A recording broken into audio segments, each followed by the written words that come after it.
CBSE results 2025 fail a subject, still pass Class 10 without compartment exam in a significant shift that could alter the course of thousands of students' academic journeys. The Central Board of Secondary Education CBSE has introduced a policy that allows students who fail in one main subject in Class 10 to still pass the board exams, without taking a compartment exam, by replacing the failed subject with a passed skill-based subject. According to a report by Education Times, the 2025 curriculum framework from CBSE now formally recognizes the sixth subject, typically a skill subject, as a potential substitute for a failed core subject provided the student has passed the skill subject.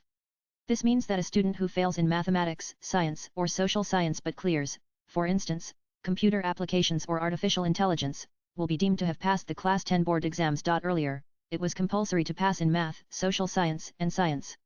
To promote skill subjects, the CBSE has said that if a student fails in a compulsory subject such as mathematics but passes a skill subject, then the student will be declared passed, an educationist reportedly said, speaking on the condition of anonymity. This change is a part of CBSE's broader push to promote competency-based education and skill development among school children. Starting this academic year, Class 10 students were required to choose one skill subject from options such as artificial intelligence, information technology, or computer applications, in addition to 5 core subjects. The sixth subject, typically from the Group A2 electives, functions as a skill subject.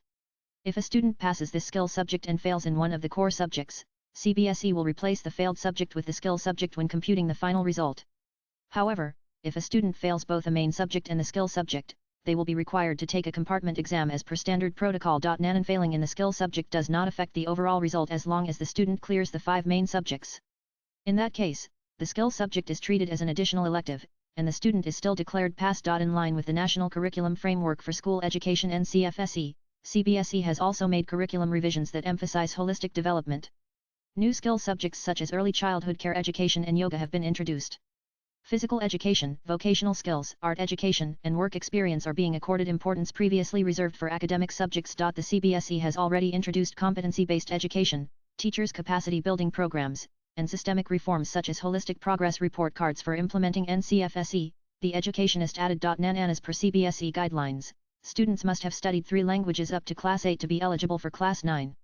If a student is promoted to Class 9 without clearing the 3rd language in Class 8, the school is responsible for assessing them using the prescribed Class 8 syllabus by the end of Class 9. No student shall be eligible to appear in the secondary school examination of the board at the end of Class 10 unless he has passed in the 3rd language, stated CBSE's curriculum document. Efforts are underway to bring these multilingual policies in sync with the NCFSE, which will require updates in textbooks, teacher training, and recruitment.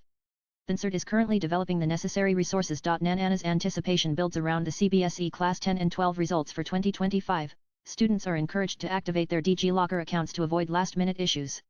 According to the official DigiLocker handle digilocker_ind, results will be available soon via the platform. Nanan swipe left for next video. Nanan This new policy is being welcomed as a lifeline for students who struggle with traditional academic subjects but excel in practical, skill-based learning. Latest blogs.